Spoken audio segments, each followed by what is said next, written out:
Hey beloveds, welcome back to the Living Consciously podcast with me, Yvette Ratshikhopha, also known as Yvette Alu on digital platforms. As you can see, if you're watching this on visual platforms, I am at the Spotify Greasy Tunes Cafe, and that is where I'm shooting from today. So shout out to Spotify. And I also want to shout out to you for listening to my platform or watching it on different platforms and showing it support, sharing with your family and friends. I really appreciate it, and it goes a long way. So it's been a while since I shot my last podcast, but I am just grateful for all of you that have been listening on different platforms and supporting and sharing. So I do encourage you to keep doing that. And today, the conversation that we're having is around beating procrastination. I don't think there's a guang guang guang like thing here, but I'll just do it manually. But pretty much, I think a lot of people struggle with procrastination, myself included. And I mean, whether you're a creative, whether you are a professional working in a certain space, it's frustrating to have to deal with procrastination. I have created a video on this, but because of popular demand, I just decided, let me create another one, which goes a little bit more in depth into how you can overcome procrastination. So that's what I'll be covering in this podcast specifically, to say, okay, how do you deal with procrastination and what are the actual practical steps into overcoming it? All right. So procrastination, the first thing about procrastination that you need to know is that oftentimes it's as a result of struggling with your emotions. Most people think that they're just lazy, but it could just be that you're struggling with a specific emotion. For example, right? If you're sitting there thinking about a project or something that you need to work on and you have a fear of failure, it's going to be very hard for you to actually start on that project because already you're focusing on how it could not work out, which actually causes you to unconsciously sabotage yourself by not starting at all, right? Then you procrastinate. I'll do it tomorrow. But if you check on a deeper level, you might just have a fear of failure. Or if you're struggling with anxiety. I don't know about you guys, but I sometimes get anxiety about a new project or something I'm trying for the first time. And that kind of causes me to procrastinate as well because I'll delay the project until I sit with myself and realize, oh, I'm feeling anxious, which is why I've kind of been pushing this off. Another emotion that might affect you and cause you to procrastinate is sadness, right? A lot of times people think that, okay, I'm not motivated, I'm struggling to get started. But if you look on the deeper level, you'll see that maybe you're just sad. Maybe you've just gone through a loss. Maybe you're going through a change of seasons in your personal life, and that's kind of affecting you to feel motivated. So what a lot of people will try to do is that they'll try to motivate themselves, try to speak it into existence instead of actually paying attention to the why. So that's number one, right? Always pay attention to the emotions that you're experiencing and how they might be affecting you actually procrastinating. Most times people beat themselves down instead of sitting and acknowledging that, oh, I feel sad. This is why I'm pushing this forward. Or this is why I don't have motivation. Think about it this way, right? If you just lost a family member or if you just went through a really difficult period, you shouldn't motivate yourself because your body, your mind, and your emotions are helping you process that experience.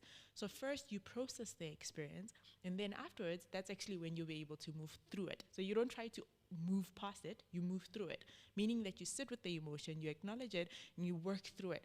Sometimes in order to work through the emotion, that means you may need to go to therapy or get support, and sometimes it just means maybe journal about the emotion. What are you feeling? If it's fear, sit with the fear and ask the fear and say, is this fear valid? What are the reasons? What are the possible outcomes that would come outside of the fear that I have? So if you're focusing on the worst case scenario, think about what if it did work out? What if things did work out in a way that, you could learn from it? Even if you go back to the fear of failure, right? What if things worked out for you? What if you did it? Yes, you might not do it perfectly, but what if you learned through it? So that's number one, right? Procrastination is often as a result of fear or other emotions that we're experiencing, and we aren't aware of those. So we just kind of classify it as being lazy or not motivated. But remember, you don't need to motivate yourself through all your emotions. You need to actually process them, and that allows you to get to the other side and actually doing the work that you want to do. All right. Number two is that you may be procrastinating because you feel overwhelmed, right? So sometimes when we think about a task or a big goal or something that we need to create, we get so overwhelmed because it's a really big goal. If you're like me, and you do a lot of work in terms of manifestation, vision boards, writing down your goals. Some of your goals are really big, right? So I remember when I was writing my goals 5 years ago to become an international speaker, author, writer, all of those things.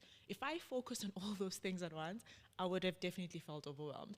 But what I did is I broke it down into different seasons, right? over time. If I'm writing a book, I need to break it down to say, first thing I need to do is write the manuscript. The next thing I need to do is look at the design of the book. The next thing I need to do is also copywriting. So there are different steps, and I'm not saying them in order, but basically you have to break down your goals into big, smaller steps. If you're feeling overwhelmed, it might be because you're focusing on the bigger picture and not breaking down your goal into smaller steps. Oftentimes, I think there's a lot of quotes about this, like Rome wasn't built in a day, you know, you eat an elephant one bite at a time. I don't know why people like eating elephants, but this happens, right? So pretty much just focus on how you can build your goals one step at a time. And that means you have to break things down into smaller, achievable tasks. All right. Number 3, when it comes to procrastination, is that sometimes we procrastinate because of self-doubt. Oftentimes, and this is something that a lot of people aren't aware of, right? Because it's often unconscious. If you believe that you are not good enough, if you believe that people will reject you, if you have these limiting beliefs about yourself, what we do as human beings is we project that into the work that we do.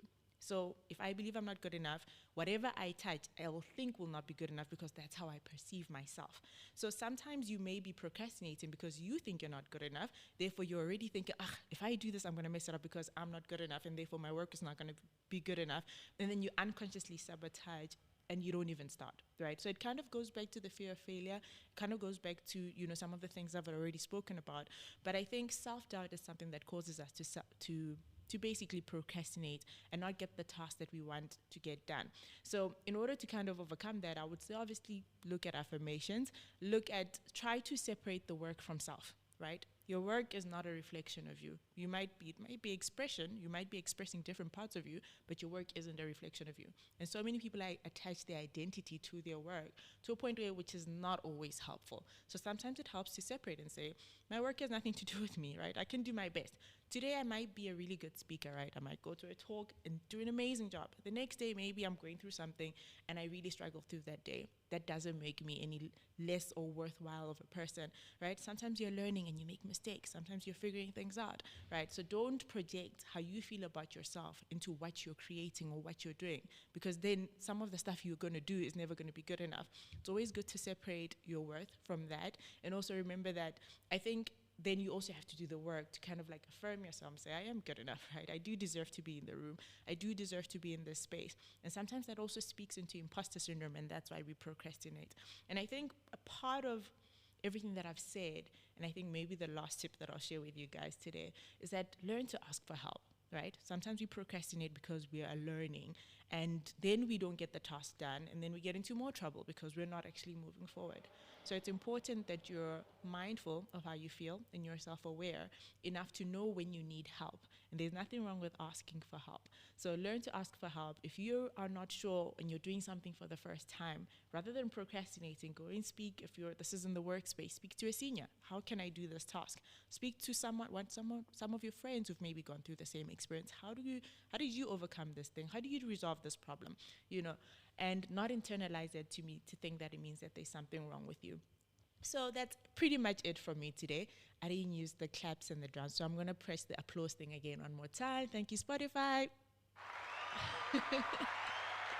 And maybe, I have to switch it off.